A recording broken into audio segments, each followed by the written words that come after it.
Hey guys, it is April from Getting Hygge with It. Today I am chatting with you all about books. So the first book is The Book Thief by Marcus Zuzak. What's really interesting about this book is that it's written from the perspective of Death. Death is the narrator, and Death follows the storyline of this one little girl in Nazi Germany named Liesel, and she is an orphan, and she is kind of adopted into this foster family with a very, very strict mother and like a big softie of a father. She is trying to find her way in this very strange Nazi Germany, and she finds solace in books. At the very beginning, she doesn't even know how to read, and so her foster father teaches her how to read. From then on, she starts actually stealing books. I love this book so much. It's one of my favorite books of all time. I cried so many friggin' times. This is the type of book, like, if you need a good cry, this will help you. But I also laughed, like, there is not all doom and gloom. You're also dealing with a little kid, and she, has all of the worries in life that a little kid does, but it just also happens to be Nazi Germany. So the next book is a fluffy one, I'm gonna be honest, but it's a sweet one. This one is called The Bookshop on the Corner by Jenny Colgan. So the premise of this story is a librarian is gonna lose her job. Like, the library is going a totally different direction. They want to digitize everything, and they want to get rid of all of the books. And so she decides to buy a little van and create, like, basically a bookmobile, but as a bookstore. It's not a library, it's a bookstore. So she finds this little van in Scotland, like a very small town in Scotland, and she moves there and she starts to sell books, and it's just about that process. The next book is 84 Charing Crossroad.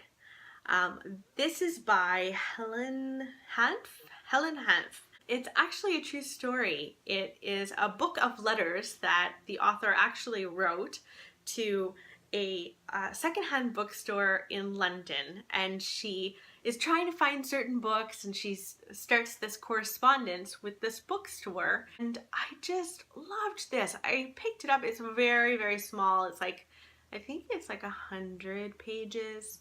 Very small, very short. You could sit down with it and be done with it in like an hour or two.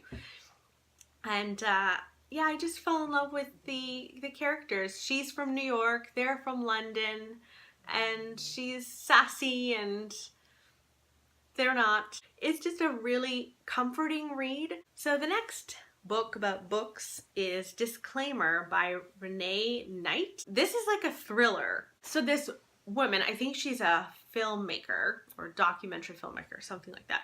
She finds a book on her nightstand in her home, and she doesn't know where it's come from. She thinks somebody in her family probably just left it there, and she picks it up and she starts reading it, and she gets into it, and then she realizes it's her own life.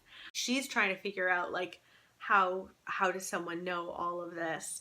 And there's a secret in her past that she doesn't want anybody to know, including her family, that she's kept this huge secret from.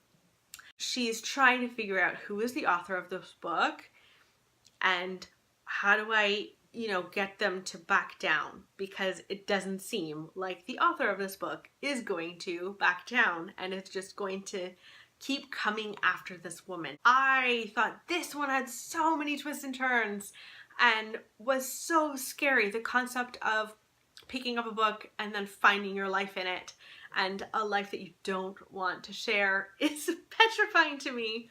I really liked it. The final book that I have for you is Mr. Pip by Lloyd Jones. On a copper-rich tropical island shattered by war, where the teachers have fled with most everyone else, only one white man chooses to stay behind, the eccentric Mr. Watts. And Mr. Watts, he is not a teacher. He doesn't know what he's doing, so he's teaching these kids by reading Great Expectations, Charles Dickens' Great Expectations, if you don't know. I would recommend reading Great Expectations before you read this one. It's not a necessity, but I just feel like it adds more to the story. I loved this book. I read this a while back now, so it's slightly fuzzy. Just the concept of someone sticking around for these kids who are dealing with the absolute worst learning environment you could possibly be in. It was so beautifully written. And you connect with Mr. Watts right away, and you connect with the children so much. You just feel for them. So those were all of my books about books. I hope that you read some of them. I love reading books about books. I am all about it. So if you have any more that I should read, please let me know and I will pick it up for sure. If you haven't subscribed, please do, and I will see you next time. Bye!